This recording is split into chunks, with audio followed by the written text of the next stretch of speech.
Un día como hoy se encuentra el mayor tesoro que se haya recuperado de Egipto. Un día como hoy, en 1922, Howard Carter, la tumba de Tutankamen, arqueólogo y egiptólogo inglés, descubre un día como este, 4 de noviembre de 22, esa tumba en el Valle de los Reyes, frente a Luxor, en Egipto. La tumba faraónica mejor conservada e intacta, jamás encontrada en el Valle de los Reyes. El 16 de febrero, Carter abrió la cámara y fue el primero en ver el sarcófago. Howard Carter la encontró intacta en 1922. Su descubrimiento y los tesoros encontrados en ella tuvieron expectación mundial en el interés del público por este antiguo lugar, y pues no han podido superar los tesoros recuperados ahí. Excavaron un par de agujeros en la cámara y se asoma uno y decía, es que esto no puede ser, es el paraíso. Entonces ya introducen una luz y ven eso, todo de oro, el carro de oro, la camita de oro, obviamente el sarcófago, todo, una serie de cosas que habían sido echadas ahí como al aventón, como que había prisa para enterrar a Tutankamen, pero sí le dieron todo lo que aparecía en una tumba hecha y derecha. Y sí, hay descripciones de tumbas encontradas en la antigüedad que se equiparan en su grandeza. Y claro, pues quien haya visto la exposición que estuvo aquí junto al Palacio Nacional se da cuenta de las maravillas, ¿no? Un carro jalado por caballos, que parece un diseño ultramoderno, ¿no? De bicicleta, pero bien, todo perfecto. La máscara de oro sillas. ¿Llegó aquí? Una de las máscaras sí la trajeron, porque eran varias, como eran varios sarcófagos, cada uno tenía su máscara, muy similar.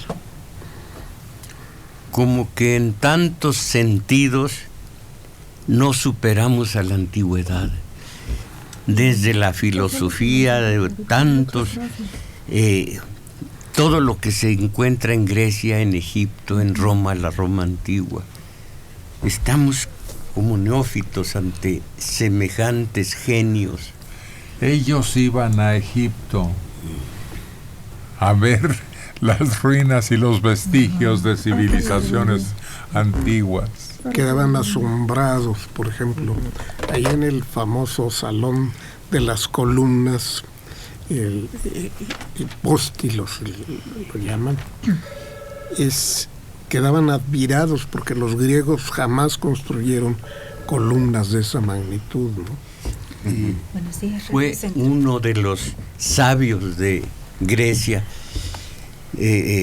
Pericles, y a un lado está él, no recuerdo el nombre ahora, fue a Egipto y les empezó a hablar de su filosofía, de sus dioses, de su cultura. Y los sacerdotes egipcios nomás movían la cabeza. Todo eso ya quedó atrás aquí. Eso ya es antiguaya. Pericles y el sabio por antonomasia. Eran 7. No, sí, si pero te acuerdas de uno. No, pero este era aparte, anterior. Pero entonces los egipcios fueron sabios desde que el mundo comenzaba apenas. Es admirable. Y ahí está, hablando de Lefebvre, ahí está Aknatón, el padre de Tutankamón, que fue el que hizo Luxor, que fue el que dijo solo hay un Dios y es Atón, el sol, y le hizo un poema que aún en traducción es bellísimo, y no es corto, es largo el poema. Un faraón escribiendo esta maravilla de poema al sol, a Atón, y lo hicieron a un lado, lo borraron de la historia oficial de Egipto, y casi no se conoce comparado con Ramsés y todos los demás. Ramsés, que es el líder de no me acuerdo qué sindicato aquí. Entonces es maravilla de cultura la egipcia.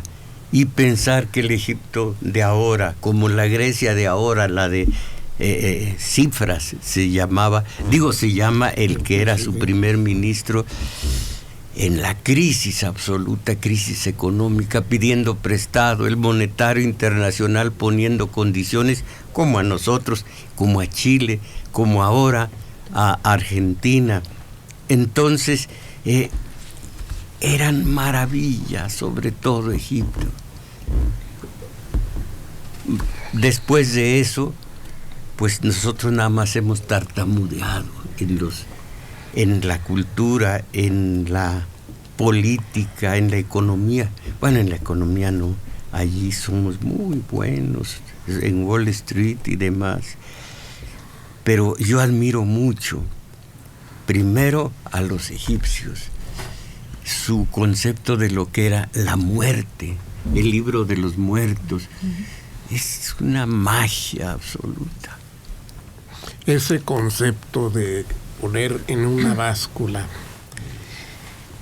tus pecados o tu conciencia, todo lo que, y en el otro lado una pluma. Tiene que pesar más la pluma que tus pecados. Si no, no pasas. No, eran una maravilla. Ya en la época reciente, Zoroastro, Zaratustra, imaginó que está el infierno, bueno, no el infierno, sino un lugar de llamas, así, de llama ardiendo, un puente pasa, si el individuo, si el alma del individuo, el espíritu, fue pecador, no le soporta el puente y se cae. Pero si era como yo, justo y bueno, entonces llega vivo hasta la garita del otro lado, hasta el Edén. Entonces está el bien y el mal muy bien, están muy bien delimitados según Zoroastro, según Zaratustra. Yo confío en mi perro y en, ¿cómo se llama? Mi rifle, mi caballo, mi perro y mi rifle. No, Caronte y el perro. Para cruzar. El can Cerbero. Se llama Cerbero, no Cancerbero. El can, el perro Cerbero. Yo confío en el can Cerbero y en el can, el hijo del locutor, el perro Bermúdez. Lo comentamos todos. ¿No se acuerdan de esa frase? ¿Qué dijo? Cuando cae el gol, lo comentamos todos. Ese era el perro Bermúdez, no sé si viva todavía en Guadalajara. Sí, sí, de vez en cuando lo requieren. Lo habían eliminado y luego le daba una sonoridad a la reseña, la propia voz, la personalidad. El juego del hombre, imitando un poco a Ángel Fernández. a todos los que Lo malo es que ya no hay quien imite a ninguno de los dos. Sí, porque ahora puro grito y chillón además. No, pero además son corrientes, algunos se la pasan diciendo cosas inapropiadas para Eso una es lo que le transmisión. quitaron. La amenidad que tenían aquellos cronistas, Pepe Alameda, el Mago que Septién. Una cultura bárbara, ¿no? Pues ahora saben más o menos de su especialidad, pero hasta ahí. Inclusive, ya se murió, podemos ya hablar bien, él de mí allá y yo de él aquí. Marcos, Fernando Marcos, con una cultura hablando de esto. Un hombre que para todo, pues traía anécdotas y decir es de otros países. Y bueno, pues era un hombre polifacético. El de las 4 palabras, la síntesis de un juego de fútbol en 4 palabras era de él. Don Fernando Marcos.